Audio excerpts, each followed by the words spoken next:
Hello everyone, this is Colin's channel.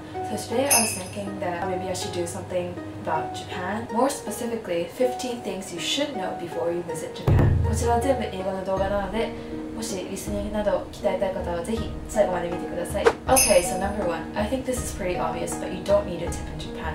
It can be sometimes considered rude, so if you want to show your appreciation, just bow or say thank you and that'll do. Number two.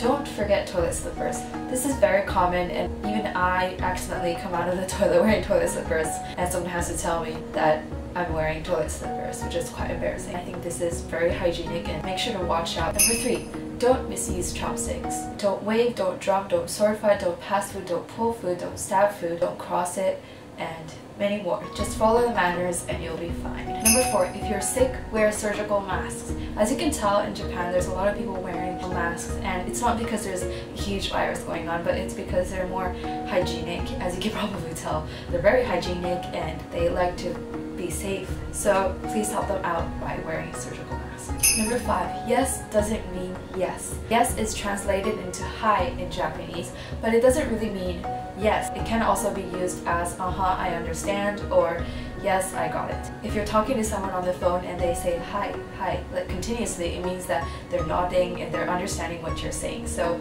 don't always interpret it as a yes.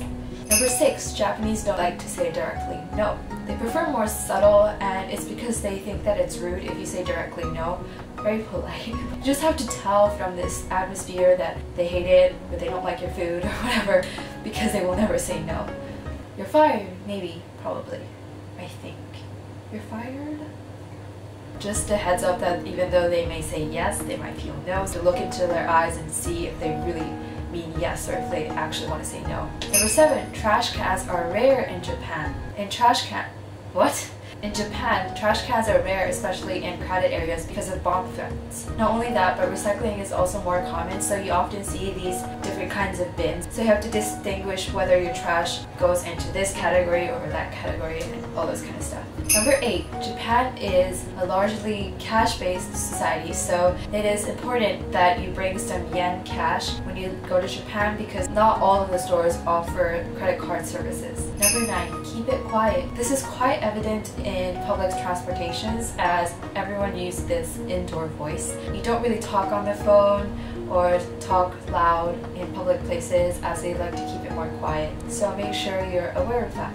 Number 10, speaking of being conservative, as you can probably tell, Japanese people don't like to show off their skin in public. In foreign countries, especially during the summer, people wear tank tops and flip-flops and they just wander around like it's beach everywhere. But you can't do that in Japan because they wear short shorts, but they don't really show off their arms. And not a lot of people wear like crop tops.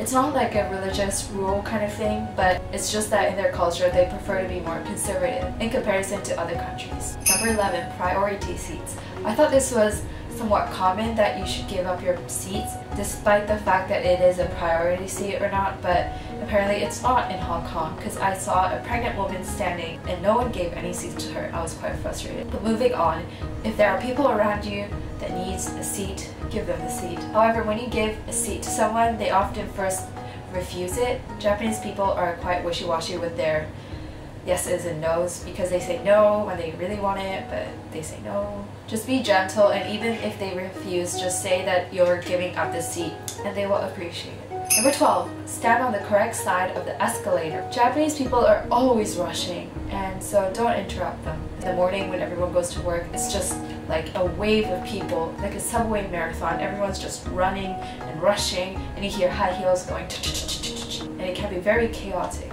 I think this is because Japanese people take punctuality really seriously, so they don't like to be late, and maybe that's the reason why everyone's rushing, so that they're on time. And standing on the right side, no, I shouldn't say right, standing on the correct side of the escalator depends on where in Japan, but in Tokyo, you stand on the left side and you pass on the right side. I actually like this system because don't you hate it when you're trying to walk and there's this one slow person disturbing your walking pace by standing in front of you or walking so slow in front of you.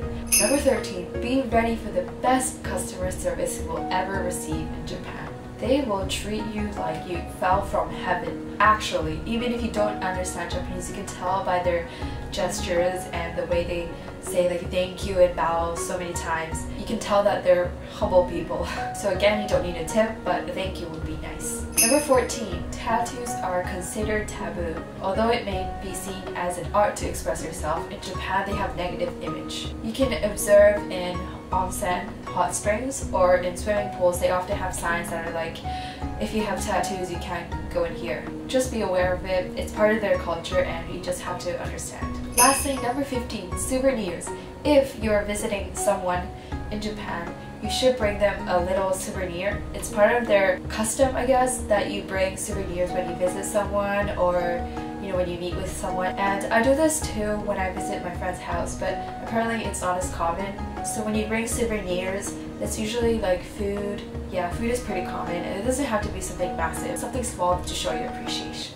So there you have it, 15 things you should know before you visit Japan.